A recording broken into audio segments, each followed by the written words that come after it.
ওয়ালাইকুম। আজকে আপনাদের আমি রুই মাছ রান্না করা দেখাবো। তো সঙ্গে থাকুন কেমন করে রান্না করি। এই যে মাছের মধ্যে লবণ দিয়ে দিলাম, হলুদ দিয়ে দিলাম। আজকে আমি রুই মাছ রান্না করব। এই যে গুঁড়ো মরিচ দিলাম, ভেজে নিব। তারপরে এই যে মেখে নেব, তারপরে ভেজে নেব। এই যে মাখা হয়ে গেছে, এখন ভেজে নিব। এই যে কড়াইয়ে তেল ঢেলে দিলাম, এই যে মাছ দিয়ে দিলাম,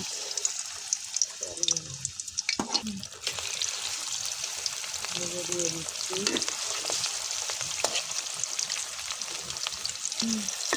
এইটা হয়ে গেছে ভাজা,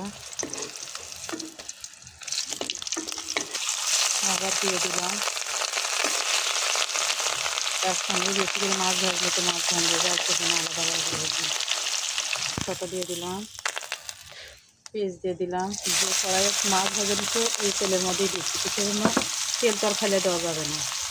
এই যে জিরে দিলাম, গোটাল জিরে দিয়ে এখন ভেজে নিলাম। পেঁয়াজ ভাজা হয়ে গেছে, এখন আমি মশলা ঢেলে দেব। এর ভিতরে আদা রসুন মরিচ হলুদের গুঁড়ো তারপরে লবণ এগুলো সম্পূর্ণ দিয়ে একসঙ্গে মিক্স করে রাখছিলাম, মশলা পাতি সম্পূর্ণ। এটা নিয়ে এখন কষে নিব, মশলা কষে নিব।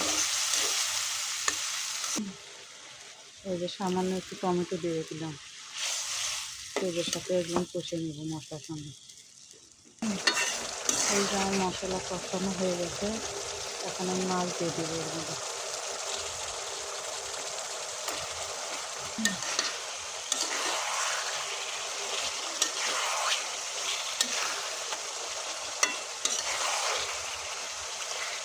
এর ভিতরে পানি দিয়ে দেবো।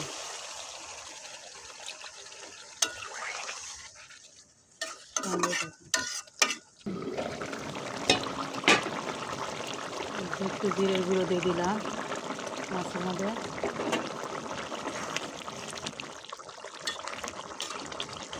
ধনিয়া পাতা দিয়ে দিলাম, শীতের দিন ধনিয়া পাতা থাকবে সব কিছুর মধ্যে।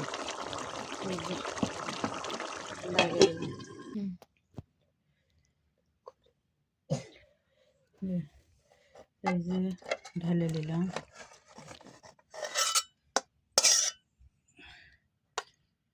মাছ ভুনাটা কীরকম হয়েছে অবশ্যই কমেন্ট করে জানাবেন। আপনারা ভালো থাকবেন, আমার জন্য দোয়া করবেন। আপনাদের জন্য আমি দোয়া করি, ভালো থাকেন। খোদা হাফেজ, আসসালামু আলাইকুম।